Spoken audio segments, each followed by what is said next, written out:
Hi, friend. It's your inner child calling. And they want churros. A new toy. And a new adventure. Or maybe 5. With the bestest besties on Earth. Find your moment at Walt Disney World Resort. Where'd you get those shoes? Easy. They're from DSW. Because DSW has the exact right shoes for whatever you're into right now. You know, like the sneakers that make office hours feel like happy hour. The boots that turn grocery aisles into runways. And all the styles that show off the many sides of you, from daydreamer to multitasker and everything in between. Because you do it all in really great shoes. Find a shoe for every you at your DSW store or dsw.com. Hello, I'm Sarah Schleid, a producer here at Wonder Media Network. I'm so excited to be guest hosting today's episode of Womanica. This month, we're talking about architects. These women held fast to their visions for better futures, found potential in negative space, and built their creations from the ground up. Today, we're talking about the woman known as the Rosa Parks of Architecture. Please welcome Norma Sklarek. Norma was born on April 15, 1926 in Harlem, New York. Her parents immigrated to the city from Trinidad. Her father was a doctor and her mother was a seamstress. As a teenager, Norma attended the prestigious Hunter College High School. She excelled at math and science, as well as fine arts. Outside of school, she enjoyed fishing, house painting, and carpentry. Seeing his daughter's gifts in both STEM and art, Norma's father encouraged her to apply for architecture school. In order to do so, Norma spent a year studying liberal arts at Barnard College. After earning all of her prerequisites, she was admitted to the Columbia School of Architecture. Architecture school was challenging. Norma felt isolated from her classmates, many of whom were older than her and had more degrees under their belts. She also commuted to school, which meant she was often finishing assignments on a rocking train car with a notebook in her lap, or late at night once she had finally made it home. But Norma didn't give up. In 1950, she graduated from Columbia, one of only 2 women and the only Black person in her class. After graduating, Norma had a hard time finding work. She was rejected by 19 different firms. They weren't hiring women or African Americans, and I didn't know which it was, Norma later said. Eager for work, she took a job as a junior draftsperson at the City of New York's Department of Public Works. But Norma was itching to get back to the world of architecture. So, in 1954, she took the architecture licensing examination, a 4-day-long series of tests, and passed. This made her the first licensed Black woman architect in the state of New York. This status earned her a job at an architectural firm, but Norma was only given demeaning tasks, like designing bathroom layouts.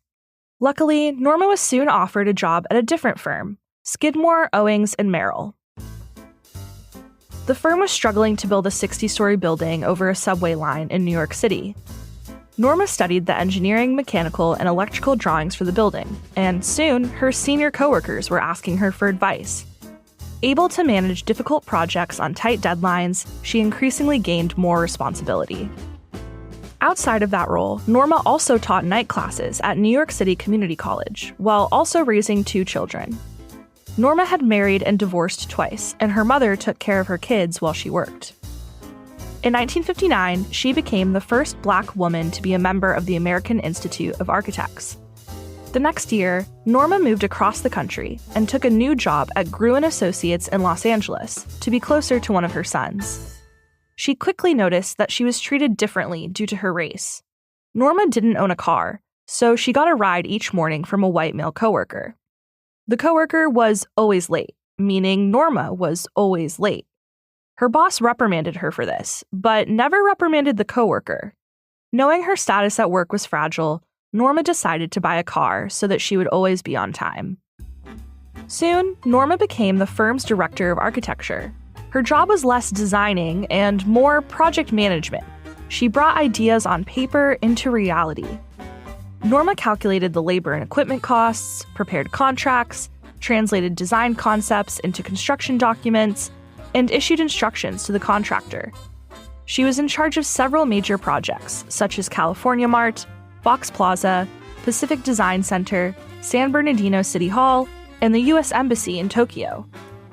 Norma's work was guided by her sense of ethics. She once said, "Architecture should be working on improving the environment of people in their homes, in their places of work, and their places of recreation. It should be functional and pleasant, not just in the image of the ego of the architect." Norma worked at Gruen Associates for nearly 2 decades. Then, in 1980, she became a project director at Welton Beckett Associates, where she was trusted with a huge assignment. Los Angeles had been selected to host the 1984 Summer Olympics, but the city had a problem.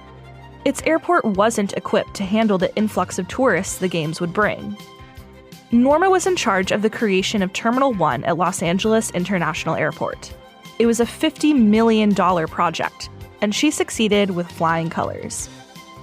That same year, Norma was elected to the College of Fellows of the American Institute of Architects, the first Black woman to receive such an honor. One of her coworkers was quoted in the LA Times saying, "You didn't joke around with Norma.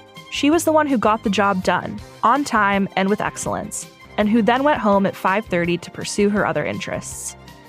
One of those other interests was gardening. She maintained a garden of 200 orchids. Every spring when they bloomed, Norma would host a garden party. In 1985, she married Dr. Cornelius Welch, her 4th husband.